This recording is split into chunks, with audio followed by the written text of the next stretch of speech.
Hello musicians, this is Corey Taylor from SkilledMusician.com, where we are helping musicians improve. Thank y'all so much for checking out this video.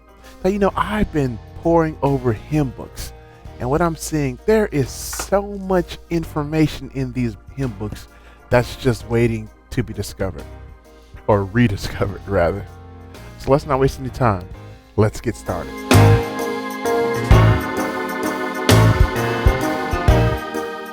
Now, if you've ever looked in the hymn book is actually not the piano part.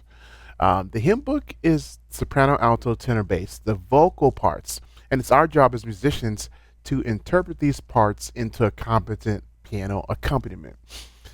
And, learning the vocal arrangements and movements is extremely enlightening. And also, these hymns represent a huge part of the foundation of gospel music. And so it's really important for us to understand these because they represent the foundation. It's what everything else is built upon. And so often we want to know the fancy moves, but if we get these foundational moves, we're solid. So as I was going through the hymn book, I found 3 ways to get to the same place. And what's that place? This particular chord, the 1/5, or more clearly, 1 in second inversion. So here we go. Here's 1. I'm going to be in the key of B flat.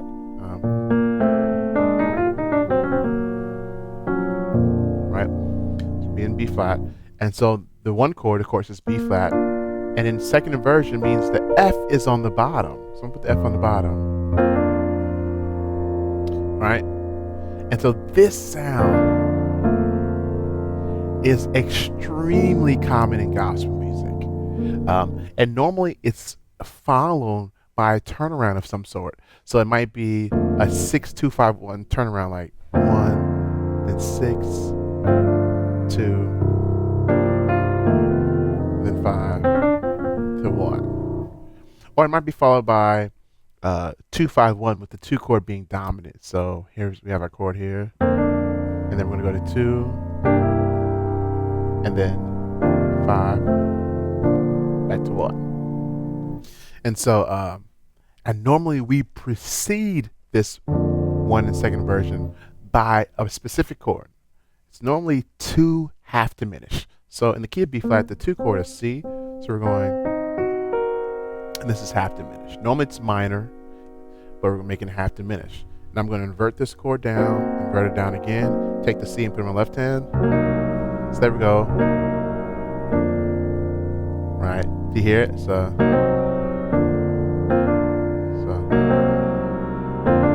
that sound is super common, and it will either precede this 1/5 or 1 in second version by, or we'll do a walk up. Right? Either way.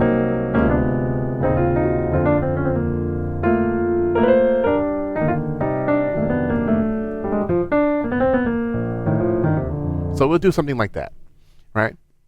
But as I was going through the hymn book, I found 3 other ways to get to this same chord, right? And these are kind of more the foundational ways, so let's cover them. There's a song, I will bless the Lord, oh my soul and all. And that song in the hymn book is actually in E flat, but I'm going to do it in B flat for the purposes of this. And the very end goes, bless his holy name, right? And so here's how they have it written in the hymn book. Wow.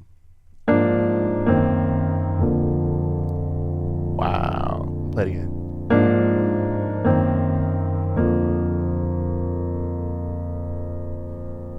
One more time.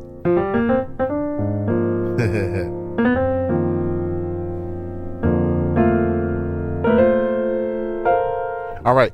So how do we get there? So if you're looking at the chord, you might be thinking it's an A flat something.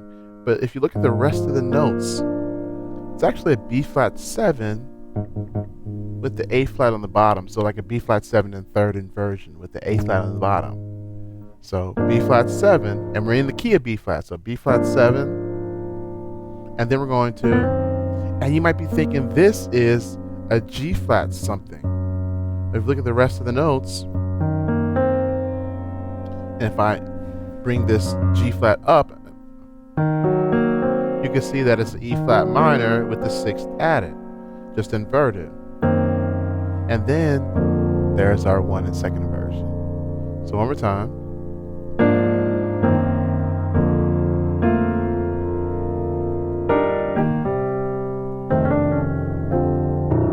So that sound is extremely common that we gotta know. One more time.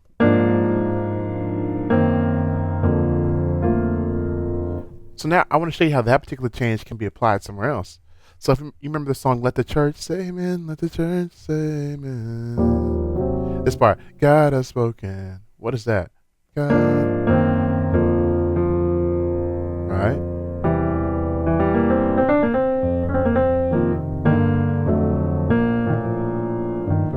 Right. So same exact change. I didn't change any notes. That's part of the traditional sound, the foundational sound that is super important for us. So that's one.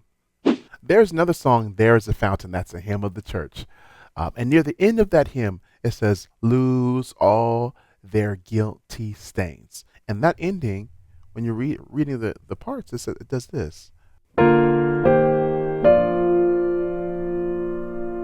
Okay, and look what we have here. We have that same B flat over F, or one in second inversion. One more time. Okay, so we got to the same chord, but how do we get there? This way. So what do we have? We have B flat in first inversion, so the one in first inversion, then E flat, and you can think of this two ways. You can think of this as like a C minor 7 or E flat major 6, because E flat major 6 and C minor 7 have the same notes. And then you're back to B flat in second inversion. So I'll do it lower.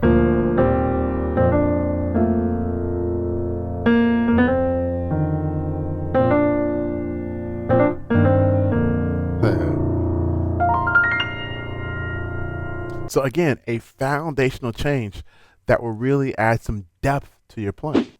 And here's another change that is found in a number of songs, and it's very similar, but here it is. It starts here on G minor, and then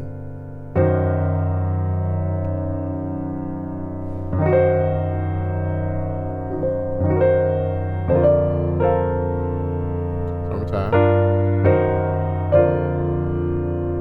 So we got to the same place again, but this time we started on G minor. So we went G minor, E flat minor 6 in first inversion, and then we landed on the B flat in second inversion. So now we have three different ways to get to the same place. We can go up using this one.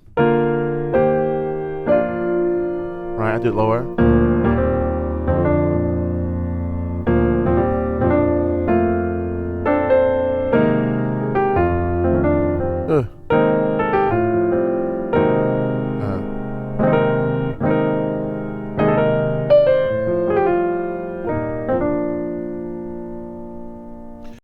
So we have three different moves to get to the same place. They're not super flashy, but they're solid.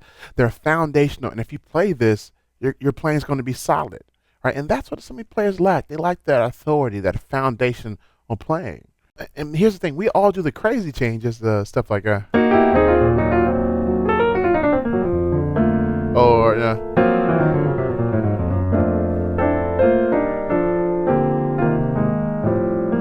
we all do the crazy changes, but just simple, whew,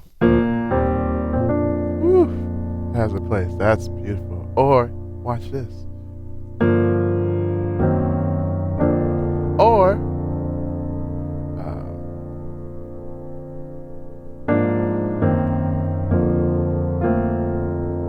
those are so beautiful to me, and they speak.